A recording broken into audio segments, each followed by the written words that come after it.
Hello बच्चों, कैसे हैं आप सभी लोग। मैं मनोज गुरुरानी प्रथमा इंस्टीट्यूट के इस यूट्यूब चैनल में आप सभी लोगों का स्वागत करता हूं एक बार फिर से। बच्चों, आज हम फिर से LT की जो एग्ज़ाम होने वाला है LT मैथमेटिक्स का उत्तराखंड में, उसी एग्ज़ाम से रिलेटेड MCQ के 2 ऑब्जेक्टिव क्वेश्चन और आपके सामने हैं और क्वेश्चन भी लिखा है और इनके आंसर भी लिखे हुए हैं। तो इनमें से क्या सही जवाब है, इनको चलिए ढूंढने की कोशिश करते हैं, इसको सही जवाब का पता लगाते हैं इसमें।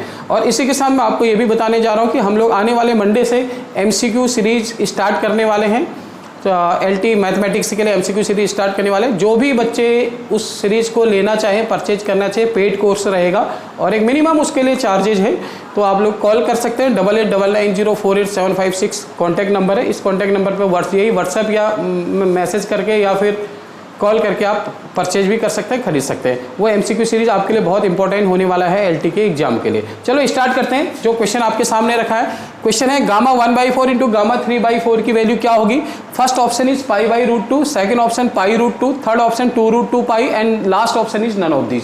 तो चलिए क्या होगा सही जवाब, देखिएगा होता क्या है। देखो गामा 1/4 इंटू गामा 3/4 लिखा है। 3/4 को आप 1 - 1/4 लिख सकते हैं और आप अब इसकी वैल्यू ढूंढनी है। तो आप यहाँ पर एक बहुत इंपॉर्टेंट फॉर्मूला यूज होता है, gamma n into gamma 1 - n, पाई अपॉन साइन n पाई के इक्वल होता है बच्चों। बहुत इंपॉर्टेंट फॉर्मूला है। तो यहाँ पर n की जगह 1/4 का यूज कर रहे हैं। तो गामा 1/4 इंटू गामा 3/4 मीन्स 1 - 1/4 की वैल्यू बन जाएगी पाई अपॉन साइन n की जगह 1/4 डाल दो इंटू पाई/4। तो ये बनेगा आपके पास पाई अपॉन साइन पाई/4 मीन्स 45 डिग्री। साइन 45 1/√2 होता है, तो ये √2 पलट के ऊपर चला जाएगा। तो π√2 आंसर। तो इसका सही जवाब है π√2, ऑप्शन नंबर सेकेंड। तो चलिए इसी क्रम में दूसरा क्वेश्चन हमारे पास है। उम्मीद करता हूँ समझ में आया होगा। ये फॉर्मूला है gamma n into gamma 1 - n, जहाँ पर n है n की जगह 1/4 रख दो यहाँ पर, यानी π/4 और साइन 45 की वैल्यू रख दी। ठीक है, तो आपको आपका जवाब मिल गया। इसी क्रम में सेकंड क्वेश्चन हमारे पास है, integral 0 to infinity e⁻⁻x² dx किसके बराबर होगा। ये आपके ऑप्शन लिखे गए हैं। तो चलिए स्टार्ट करते हैं। 0 टू इन्फाइनाइट e⁻⁻x² dx है। तो बच्चों इसको शुरू करने के लिए सपोज के लिए x² को t मान लो। तो यहाँ से इसका डिफ्रेंशिएशन करिए, 2x dx आपका dt आएगा। dx की वैल्यू आपकी dt अपॉन 2x बनेगी। तो अब dx की वैल्यू बनेगी dt अपॉन 2x। x की वैल्यू यहाँ से फिर से निकालेंगे तो x आएगा √t आ जाएगा बच्चों। तो यहाँ पर √t रख दिया। तो √t को जब ऊपर ले जाएंगे तो 1/2 तो ये रहा, तो t की पावर माइनस का 1/2 हो जाएगा ये। ठीक है, माइनस का 1/2, ये प्लस का 1/2 है, ऊपर ले गए -1/2। तो ये dx की वैल्यू आ गई। अब जब आप क्वेश्चन में सब्स्टिट्यूशन मेथड लगाते हैं ना, तो लिमिट में भी चेंज लाना होता है, क्योंकि ये लिमिट जो है ये x की लिमिट है, क्योंकि x के रिस्पेक्ट में हो रहा था। अब आप क्वेश्चन को dt में कन्वर्ट कर दिया आपने, यानी t में कन्वर्ट कर दिया, तो t की लिमिट लाएंगे। तो फॉर लिमिट में देखते हैं क्या चेंज आता है या नहीं आता है करके देखिए। जैसे x की सबसे पहले लोअर लिमिट में देखो, लोअर लिमिट x की वैल्यू 0 थी, तो x की वैल्यू 0, यहाँ पर x की जगह यहाँ पर रख लो या यहाँ पर रख लो।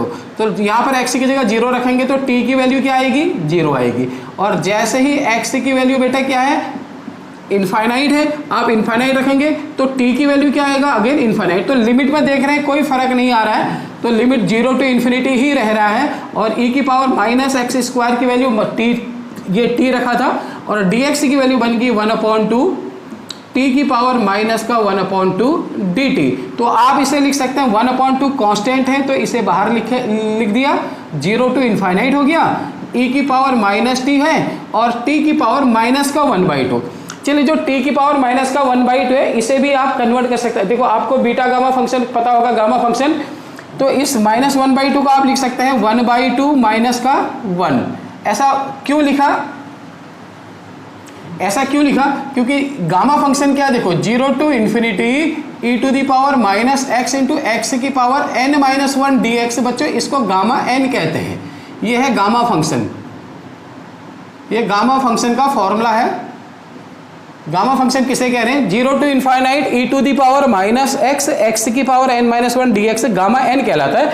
तो ये एक्चुअली यहाँ पर n-1 है, तो -1 की फॉर्म लानी होती है, तो इसलिए -1/2 को आपने 1/2 -1 कर दिया। ठीक है, तो अब इसका जरा इसके साथ कंपेयर करो, तो x की जगह t है, चलेगा, और n की जगह पर कितना आया, 1/2 आया, तो ये गामा n होता है। तो दैट मीन्स ये बनेगा आपके पास 1/2 गामा एन, एन की जगह क्या है यूज हो रहा था, 1/2 यूज हो रहा है, एन की जगह पर 1/2 है तो गामा हाफ आ गया। और बहुत ज़्यादा इंपॉर्टेंट है कि गामा 1/2 की वैल्यू क्या होती है, √π होती है, तो ये आएगा इंटू √π, यानी सही जवाब हो गया √π/2 आ गया। √π × 1 तो आपका जवाब हो जाएगा √π/2, ये इसका सही जवाब था। तो उम्मीद करते हैं चलिए सबको समझ में आया होगा। तो इसी तरीके के और बाकी के MCQ देखने के लिए आप इस चैनल को सब्सक्राइब भी कर लीजिएगा, और बाकी मैंने आपको सारी जानकारी भी दे दी कि नेक्स्ट मंडे से हम लोग MCQ सीरीज भी स्टार्ट करने वाले हैं। तो बहुत सारे इंपॉर्टेंट क्वेश्चन उसमें सारे चैप्टर वाइज, हर टॉपिक वाइज MCQ स्टार्ट होने वाले चैप्टर से हैं, और फिर बाद में मिक्स कंबाइंड क्वेश्चन भी उसमें होने वाले हैं। तो आप लोग कोर्स को देख भी सकते हैं, खरीद सकते हैं, परचेज कर सकते हैं। ठीक है, चलिए इसी के साथ शुक्रिया।